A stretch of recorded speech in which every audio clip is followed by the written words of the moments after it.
G'day viewers, Peter here. Another instalment on rebuilding the Datsun A15. I was going to make this video yesterday, but I had a few problems. So let's go in the shed and I'll tell you about what happened yesterday. So here's the A15, and my job yesterday was to take the timing set off and get the camshaft out and then measure the bores. So I worked on this for 4 hours yesterday, and what I accomplished was, see this bolt here? I removed it. Yes, that was my 4 hours work yesterday. It's not the original bolt, I've since found out. So what I did was, I found it's a metric motor, it's a Japanese motor, and it's got a hex head bolt in it that's 3/8 of an inch, and it's been ground on a lathe to give a surface finish for this seal here, which isn't supposed to be there. So what I've discovered is this has got a racing cam in it, and it's advanced, I think about 10 degrees or something, and for some reason the original camshaft has a right hand thread, and this camshaft has a left hand thread. Now, I didn't know that at the time, so first off I tried to undo the bolt, and I tried right hand, I tried left hand, and couldn't budge it either way. Now, I don't know if they put it together with Loctite or super glue, but then I thought, alright, I've got an old camshaft here, so I got the old camshaft out and put a bolt in, and discovered that the original camshaft is right hand or normal thread. So then I thought, alright, how am I going to get this out? It must be very tight. So my next job was then to find my, if you look at my set of Allen keys, this left hand one is a lot shorter than the rest, because what I did, I cut off a piece of Allen key, and I got my trusty Makita rattle gun, or the Ugga Dugga gun, and put a 3/8 socket in it, and proceeded to Ugga Dugga the bolt. After about 15 Ugga Duggas, it was pretty apparent that the bolt wasn't coming out. So then I thought, alright, I'll try going in the opposite direction, and it came out straight away. So it was definitely a left-hand thread. So the good news is that this is a Rollmaster timing chain set, so I should be able to get that off, although it seems to be seized. This one seems to be loose. This one is not happy about coming off the shaft, but I'll be able to work that out. The next thing I discovered is the timing cover has this seal that normally isn't there, and if you turn it upside down,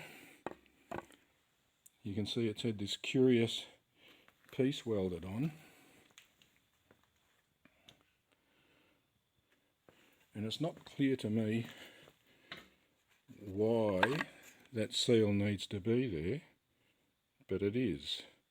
So that seal runs on that ground surface on the outside of the Allen headed bolt. But anyway, I'll be able to get that off now. So the other thing I've discovered, or you might be interested to see, is I got the 4 pistons off the 4 conrods. I showed you how I did that with my little ball race attachment and my press. Now there's not much to report there other than if I turn this light on,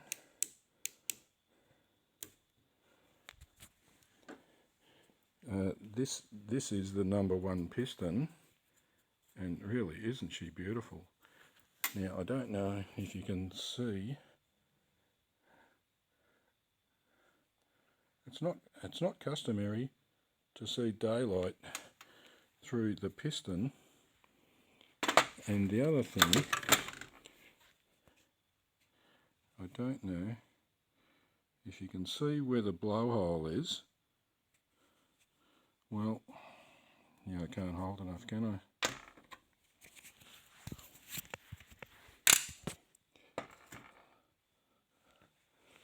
If you can see where the blowhole is, it looks,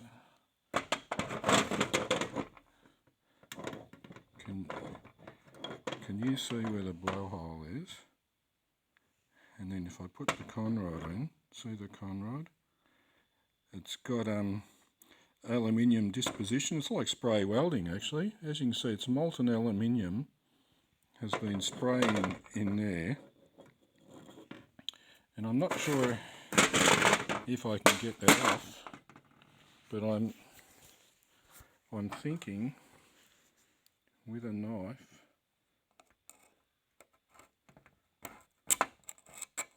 Yeah, see how it flakes off? There you go. So it's molten aluminium. So the poor old PCV valve, I don't think she would have been keeping up with that somehow or other.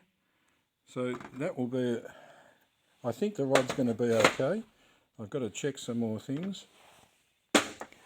But that brings us up to the pistons and where we're at. The next thing I have to consider is I've run my bore gauge through to work out what size bore I've got, and my opinion is that this was bored out to 77.5, probably had a 77.46 piston in it or something. It's now, from what I can determine, it's about 77.58, which by the time I hone it, it's going to bring you up to 77.63 or something like that. I can get some custom pistons made or buy a 78mm piston and have it machined down at a reasonable price, but I'm not sure what rings I would then put in it, because if I get 77.5 rings, the ring gap's going to be too big.